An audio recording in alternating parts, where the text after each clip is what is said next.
இன்றைய நாள் முழுவதும் என்னை வழிநடத்தின உமக்கு நன்றிகள் பல.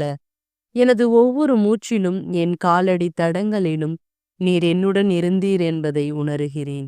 இந்த நாளில் நான் சந்தித்த சந்தோஷங்களுக்கும் சோதனைகளுக்கும் நீர் எனக்கு துணையாய் இருந்தீர். அனைத்து நல்ல நிகழ்வுகளுக்கும் உமக்கு மகிமை உண்டு. நான் இன்று பெற்ற ஆசி, உணவு, உடை, உறவுகள், வேலை, சுகம் மற்றும் சுவாசத்துக்கேற்ற சூழல் ஆகிய அனைத்திற்கும் நன்றி செலுத்துகிறேன். உமது அருள் இல்லாமல் நான் எதையும் செய்ய இயலாது என்பதை உணர்கிறேன். இரவு வந்துவிட்டது. என் மனதில் இருக்கும் கவலைகள், பயங்கள், சந்தேகங்கள் அனைத்தையும் உம்மிடம் ஒப்படைக்கிறேன். என் உள்ளத்தையும் நீர் விசாரிக்கவும் என் எண்ணங்களை சுத்திகரிக்கவும் அருள் புரிய வேண்டுகிறேன். இன்றைய தினத்தில் என் செயல்களில் உமக்கு விரோதமாக நடந்திருந்தால் என் தவறுகளுக்கு மன்னிப்பு அருளும்.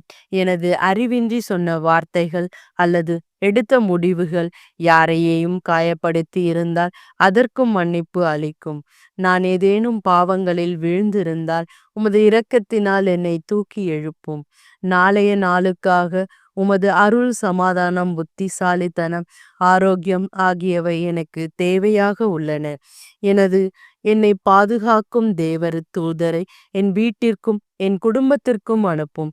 என் உறக்கம் அமைதியாகவும் தூக்கத்திலே நீர் என்னை காத்து கொள்ளுவதும் என் உயிரை அமைதியில் வைக்கும் ஒரு அருளாகட்டும். நான் தூங்கும் பொழுது என் உள்ளத்தை தூய்மைப்படுத்தும். என் கனவுகளில் நீர் என்னை வழி நடத்தும். நாளை எழும்பும் பொழுது புத்துணர்வோடு உம்மை நோக்கி வாழ என் வாழ்க்கையை திருத்தும் அருளளிக்க வேண்டுகிறேன். ஆண்டவரே, என் இரட்சகரே, என் இயேசுவே, உமது இரக்கத்தின் மூலம் என் குடும்பத்தையும் வீட்டையும் எனது உறவுகளையும் நண்பர்களையும் வேலை இடத்தையும் பாதுகாத்தருளும். உமது பரிசுத்த இரத்தம் என் வாழ்க்கையில் ஆவியால் நிரப்பப்பட்டதாக மாறட்டும்.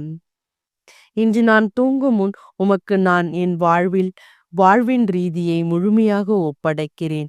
நாளைய நாள் உமது சித்தப்படி அமையட்டும். ஆமேன்.